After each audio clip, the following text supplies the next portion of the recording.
Vous écoutez Radio Taïwan International et c'est l'heure des musées.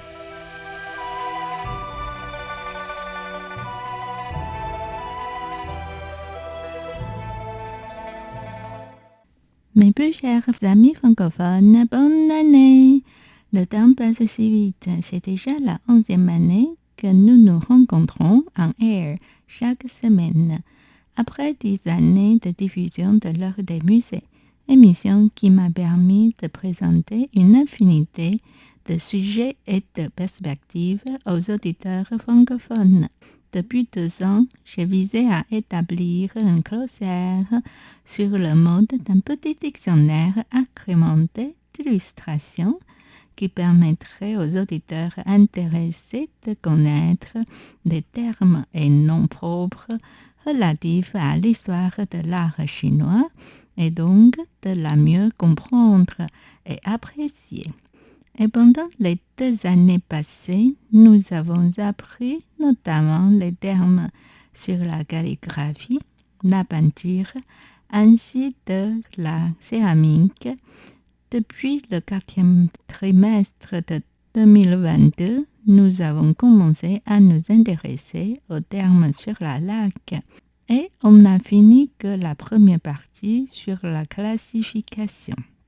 Aujourd'hui, on continue avec les différentes formes. Attention, comme toujours, notre présentation va suivre un ordre de la prononciation en chinois. He ou xia, petite boîte, coffret. C'est une forme assez commune. Tout de suite, quelques exemples pour vous régaler. Image 1.1 et 1.2, boîte ronde à décor de chrysanthème en laque rouge sculpté. Et image 2.1 et 2.2, boîte carrée en laque polychrome sculptée à motif dragon et nuage. Image 3.1 et 3.2, coffret rectangulaire en laque rouge sculpté d'une scène de lion jouant avec le ballon. Image 4.1 et 4.2, boîte hexagonale en laque avec paysage.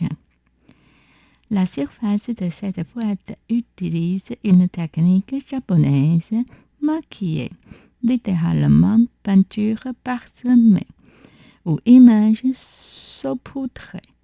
La technique du décor maquillé consiste à semer de la poudre métallique ou de laque séchée et pulvérisée sur un décor préalablement motivé en laque rouge encore humide sur fond de laque noire sèche.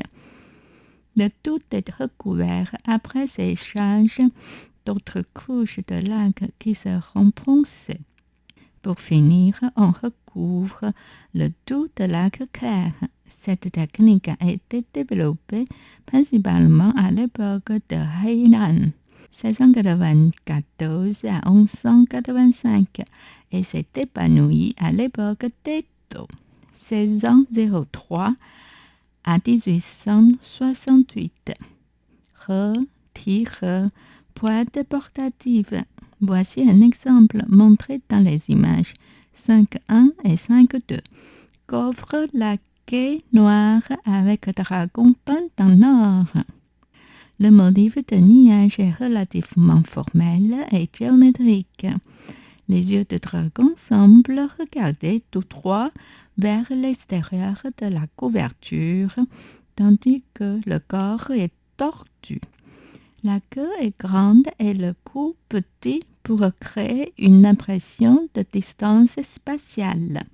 Mais les proportions sont disparates et pas très réussies. À l'intérieur se trouve une boîte en laque avec un motif de dragon en or laqué, contenant un motif d'encre, des rayonnements du soleil et de la lune, et un sac en tissu de soie jaune pour les protéger.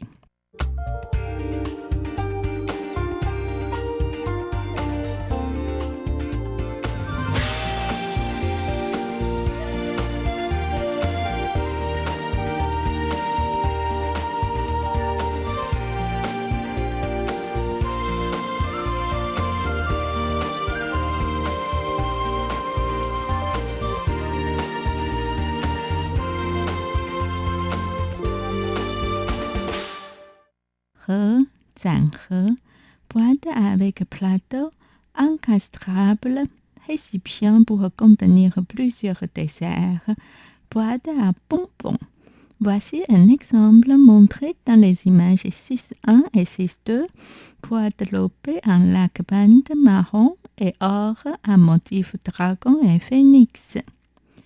Une boîte à bonbons chinoise est une boîte traditionnellement utilisée pendant le Nouvel An chinois pour stocker des bonbons et d'autres produits comestibles. La boîte a généralement un couvercle. Certaines sont plus fantaisistes et élaborées que d'autres. Elle est généralement colorée avec un motif rouge ou noir, car les boîtes à bonbons traditionnelles chinoises étaient en lac. Le rouge symbolise également la bonne fortune et la joie.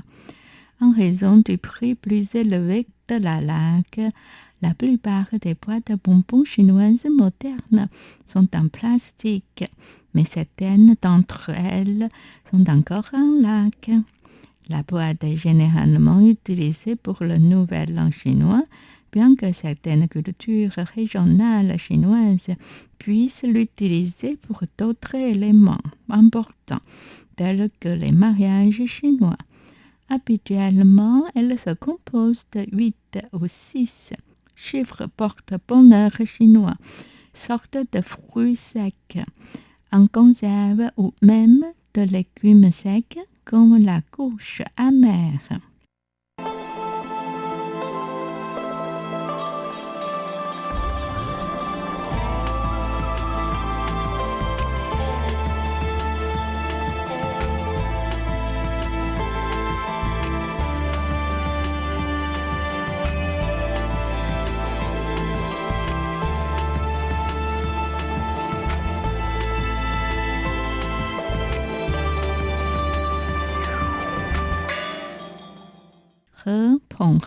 Boîte bombée pour contenir des produits comestibles, récipients alimentaires, littéralement boîte à tenir des 2 mains.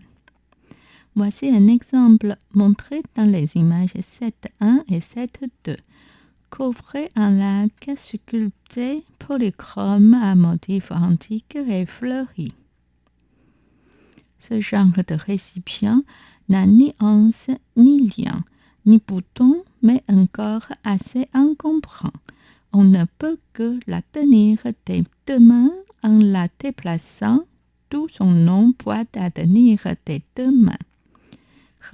Tao ou Ti, boîte à étage, boîte imbriquée. Voici 2 exemples dont le premier sera une boîte à étage carré en lac sculpté avec socle. Merci de vous référer aux images 8.1 et 8.2.